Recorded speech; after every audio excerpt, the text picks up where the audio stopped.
Hi everyone, this is Ajay. I hope you are doing well. I've come back with a poem on his having arrived at the age of 23, written by John Milton from intermediate to second year. It would be better to call this poem sonnet rather than call poem. Okay, ఎందుకు దీన్ని poem అనడం కంటే sonnet అనటం better? ఎందుకంటే ఒక సానెట్కి ఉండాల్సినటువంటి characteristics ఏవైతే ఉన్నాయో అవి మొత్తం ఈ పోయంకి ఉన్నాయి.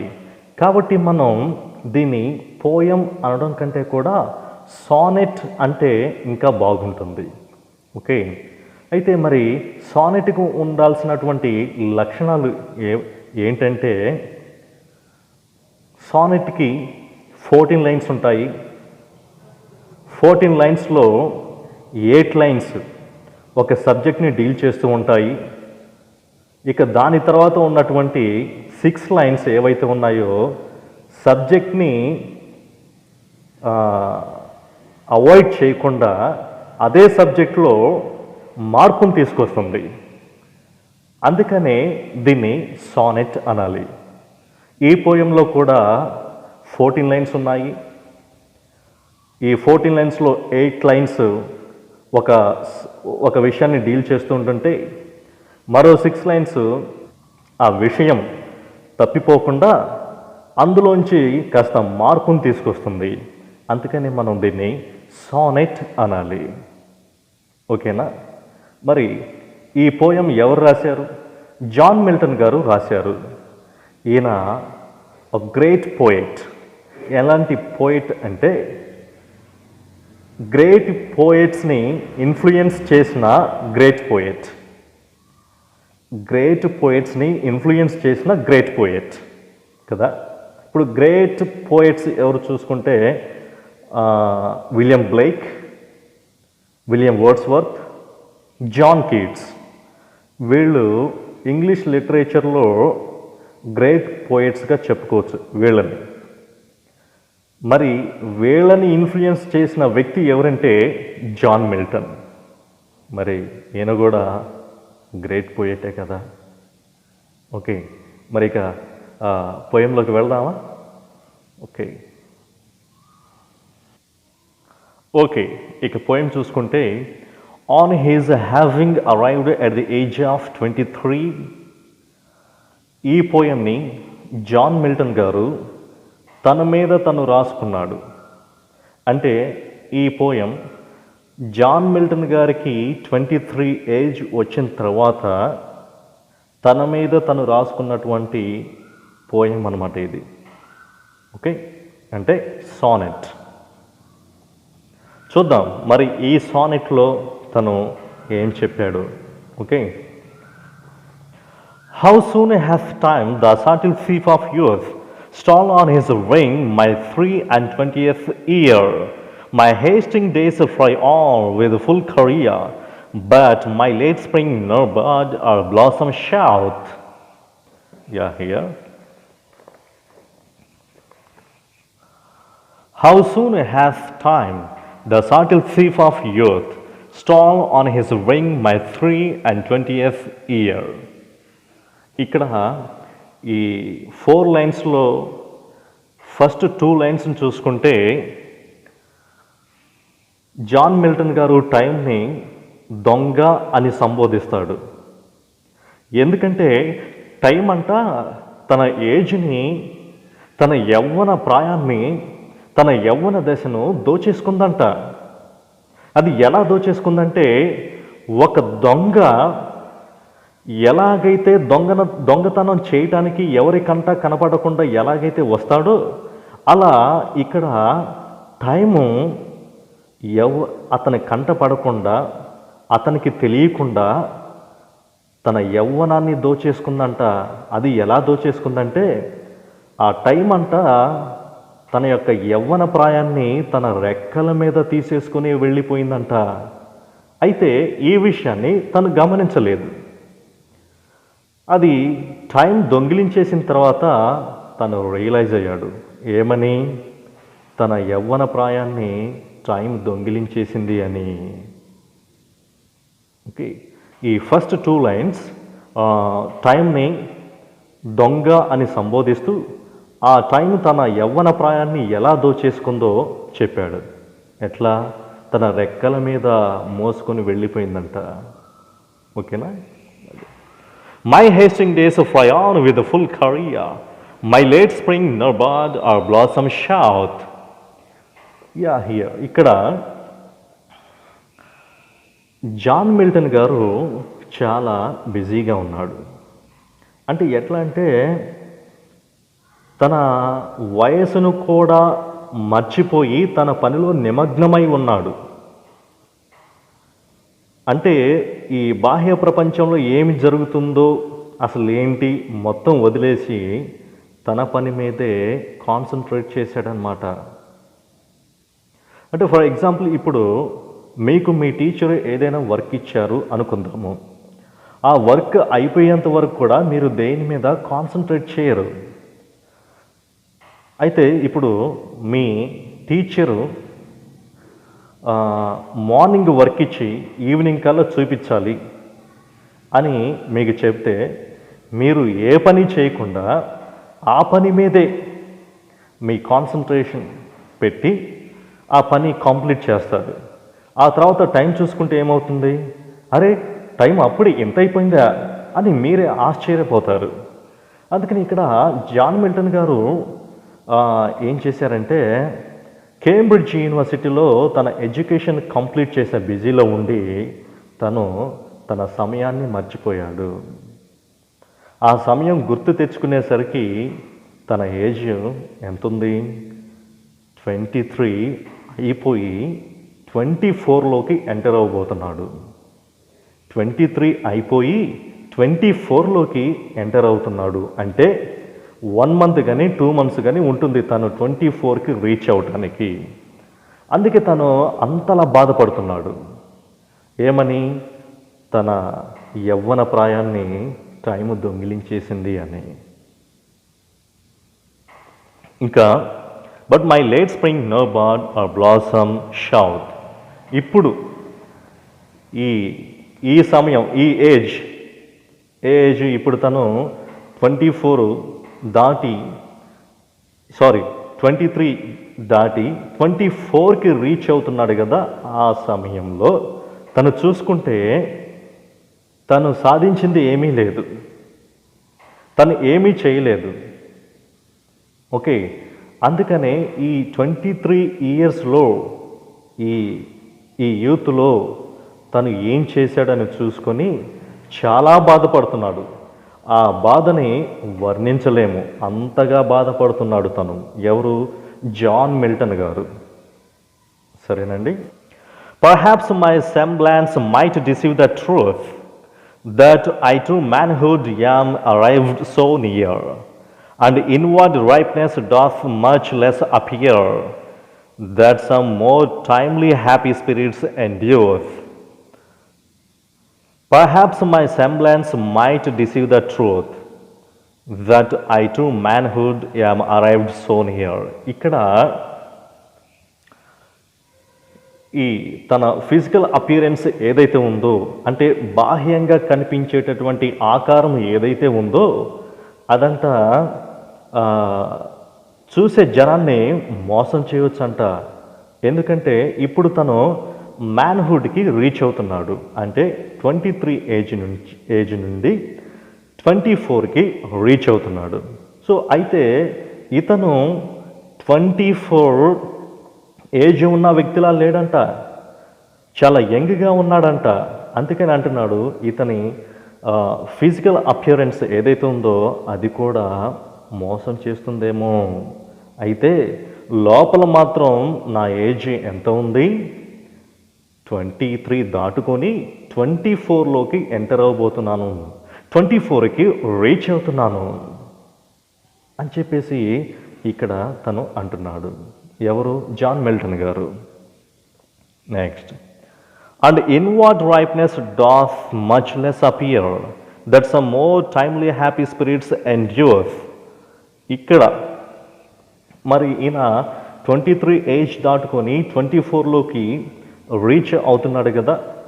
అయితే ఇప్పుడు ఆయనకు ఉండాల్సిన పరిపక్వత అంటే ఏంటి, మానసిక పరిపక్వత అనేది ఏజ్కి తగ్గట్టు లేదంట. అదే బాధపడుతున్నాడు. నేను 24కి రీచ్ అవుతున్నాను కానీ దానికి సరిపడా మానసిక పరిపక్వత నాలో లేనట్టుంది. ఎందుకంటే ఆ టైంకి కొందరు వ్యక్తులు వాళ్ళ కంట్రీకి కొన్ని రైటింగ్స్ని ప్రొవైడ్ చేశారు.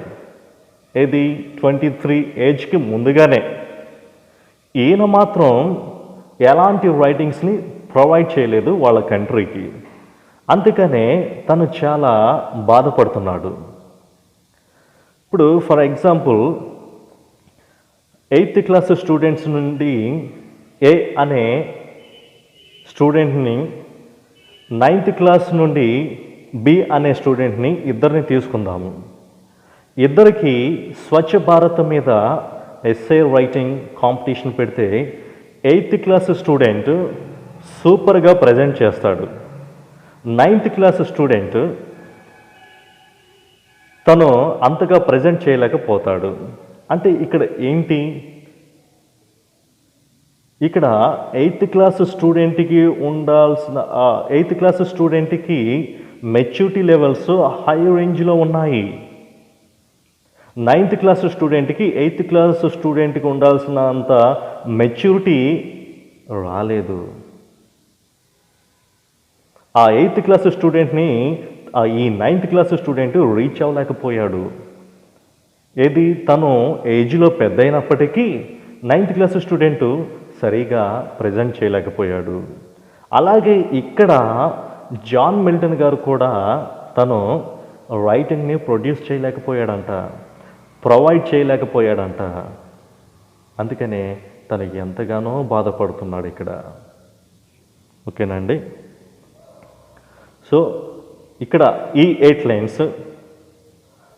లైన్స్లో జాన్ మిల్టన్ గారు ఎంత బాధపడుతున్నాడో ఈ 8 లైన్స్లో మనకి వివరించాడు. ఇక మిగతా 6 లైన్స్ అంటే మనం ముందుగానే చెప్పుకున్నాం కదా, సానెట్కి 14 లైన్స్ ఉంటాయి. ఈ 14 లైన్స్లో 8 లైన్స్ ఒక విషయాన్ని డీల్ చేస్తూ ఉంటాయి.